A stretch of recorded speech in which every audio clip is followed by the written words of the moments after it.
तुला शिकवीन चांगलाच धडा या मालिकेच्या आजच्या भागात आपण पाहणार आहोत. चारुहास सर चारुलता मॅडमच्या फोटोसोबत बोलत असतात. ते म्हणत असतात की बघितलं ना, अक्षरा अधिपतीच्या बाबतीत किती पॉझिटिव्ह होत आहे आणि तिला त्या सरगममुळे तिचं अधिपतीवर असलेलं प्रेम समजलं. ही गोष्ट खरंच खूप चांगली झाली.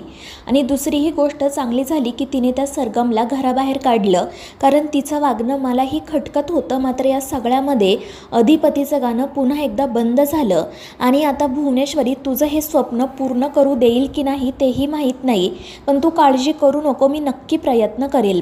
तर दुसरीकडे चंची भुवनेश्वरीला सांगत असते की मी अधिपतींना कॉल करून घरी बोलावलंय, मात्र मला नाही असं वाटत की ते घरी येतील, कारण ती अक्षदा त्यांना येऊच देणार नाही. पण भुवनेश्वरी म्हणते की आमच्या ममतेवर विश्वास आहे. आणि मग तितक्यात अधिपती आणि अक्षरा त्या ठिकाणी येतात. ते दोघेही काळजीने भुवनेश्वरीची चौकशी करतात. तर भुवनेश्वरी त्यांना सांगते की मी ठीक आहे, आता फक्त थोडं डोकं दुखतंय आणि डॉक्टरांसोबत बोलली आहे मी, त्यांनी गोळ्या दिल्या आहेत. पण अक्षरा म्हणत असते की मॅडम, नाही तर मी पुन्हा एकदा डॉक्टरांना घरी बोलावते, आपण त्यांना समोरासमोरच विचारूयात. मात्र भुवनेश्वरी म्हणते की त्याची काही गरज नाही. आणि मग त्यानंतर ती अक्षराला सांगते की तुम्ही जा आणि देवीसमोर दिवा लावा. त्यामुळे अक्षरा तेथून निघून जाते. तर अधिपती भुवनेश्वरी सोबतच थांबतो. तर भुवनेश्वरी चंचीला सुद्धा तेथून हकलून देते, त्यामुळे चंची चिडते. दुसरीकडे अक्षरा देवीसमोर दिवा लावते आणि ती डोळे बंद करून म्हणते की देवी, मला माझ्या मनातलं अधिपतींना सांगायचं आहे, पण मला खूप भीती वाटते. पण जेव्हा ही वेळ जवळ येईल तेव्हा तू मला साथ दे. दुसरीकडे अधिपती भुवनेश्वरीला विचारत असतो की आईसाहेब, काय झालं तुम्हाला अचानक? तुम्ही आजारी कशा काय पडलात? नक्की कशाचा त्रास होतोय तुम्हाला? काही टेन्शन आहे का? आणि त्यावेळी भुवनेश्वरी म्हणते की एका आईला आपल्या मुलाचं सोडून दुसऱ्या कोणत्या गोष्टीचं टेन्शन असणार? आजकाल तुमच्याकडे आमच्यासाठी जास्त वेळ नसतो, तुम्ही तुमच्या मनातल्या गोष्टीसुद्धा आम्हाला सांगत नाही. पण अधिपती म्हणतो की आईसाहेब, हे काय बोलताय तुम्ही? आम्ही तुमच्या जवळच तर असतो ना, आणि आमच्या मनात जे काही सुरू आहे ते आम्ही सगळं काही तुम्हाला सांगतो सुद्धा. आणि मग तो भुवनेश्वरीला म्हणतो की तुम्ही आमची काही काळजी करू नका, आम्ही ठीक आहोत, तुम्हीसुद्धा टेन्शन घेऊ नका. आणि मग तो रात्रभर भुवनेश्वरीच्या उशालाच बसून राहतो, तिची सेवा करतो. दुसरीकडे अक्षरा चारुहास सरांकडे जाते. भुवनेश्वरीची तब्येत बिघडली आहे आणि अधिपती तिच्या जवळच आहे. हे कळल्यावर चारुहास सर अक्षराला सावध करत म्हणतात की तू अधिपतीला पुन्हा भुवनेश्वरीकडे जाऊ देऊ नको, कारण आता अधिपती तुझं ऐकतो म्हटल्यावर त्या भुवनेश्वरीला इन्सिक्युअर वाटणारच आणि ती अधिपती तिच्याच ताब्यात राहावा म्हणून प्रत्येक प्रयत्न करणार. मात्र अक्षराला असं वाटत नसतं. ती म्हणते की बाबा, आपण या सगळ्या गोष्टींकडे लक्ष नको द्यायला. आणि तुम्हाला माहिती आहे का, अधिपती मला स्वतः म्हणाले होते की जर तुम्ही भुवनेश्वरी मॅडमसोबत चांगले वागलात ना, तर मग त्यांना तुमच्याशी वाईट वागण्याचं काही कारणच उरणार नाही, ते तुमच्याशी सुद्धा चांगलंच वागतील. आणि ते ऐकून चारुहास खुश होतो आणि मग तो अक्षराला अधिपतीच्या गाण्याबद्दल विचारतो. तर अक्षरा म्हणते, बाबा तुम्ही काळजी करू नका, मी यातून काही ना काही मार्ग नक्की काढेल. त्यामुळे चारुहास म्हणतो, ठीक आहे, माझा तुझ्यावर पूर्ण विश्वास आहे. दुसरीकडे भुवनेश्वरी झोपी गेल्यावर अधिपती त्याच्या खोलीत जातो. तर तिथे अक्षरा सोफ्यावरच झोपलेली असते आणि तिला तसं अवघडलेलं बघून मग अधिपती तिच्या डोक्याखाली उशी ठेवतो, अंगावर पांघरून टाकतो. आणि त्यावेळी त्याचा हात चुकून अक्षराच्या डोक्याखालीच अडकतो. तो प्रेमाने अक्षराकडे बघत असतो आणि मनाशी म्हणत असतो की मास्तरीनबाई, वर्गातल्या पोरांपुढे तर तुम्ही कशा बोलत असता आणि आमच्या पुढे मात्र मनातल्या गोष्टी सांगायला घाबरता का?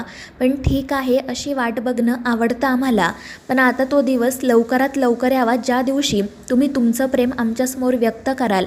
आणि त्या दिवशी ना, आमच्या हजारो जन्मांचं पुण्य कामी आलं असेल, कारण तुमच्यासारखी बायको मिळायला एका जन्माचं पुण्य पुरेसं नाहीये. त्यानंतर दुसऱ्या दिवशी चंची भुवनेश्वरीकडे जाते. भुवनेश्वरीला आता बरं वाटत असल्यामुळे ती तिला म्हणते की मावशी, मला माफ कर, मी काल उगाच तुझ्या ममतेवर अविश्वास दाखवला.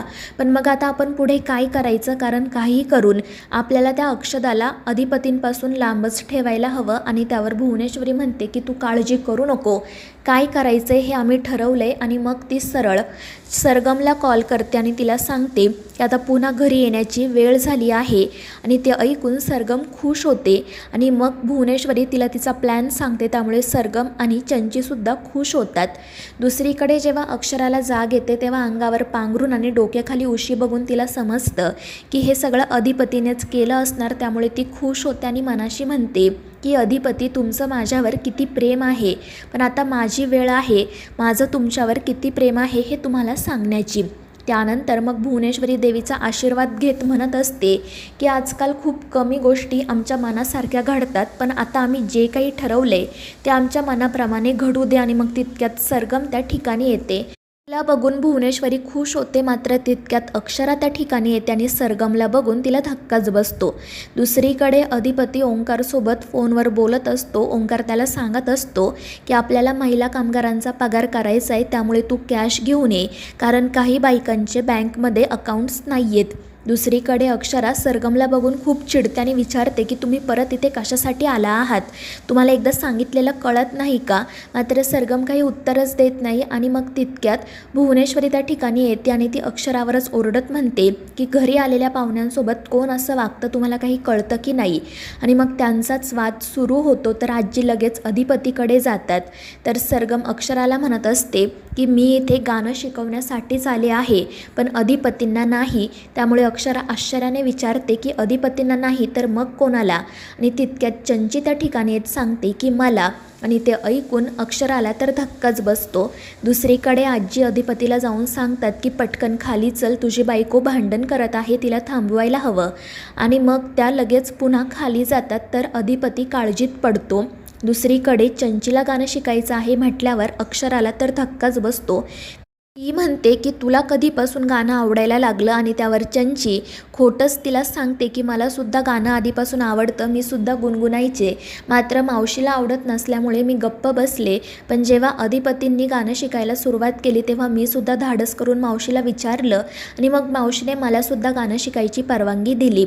त्यावर अक्षरा म्हणते ठीक आहे, पण सरगम मॅडमच का, इतरही शिक्षक आहेत ना कोल्हापुरात.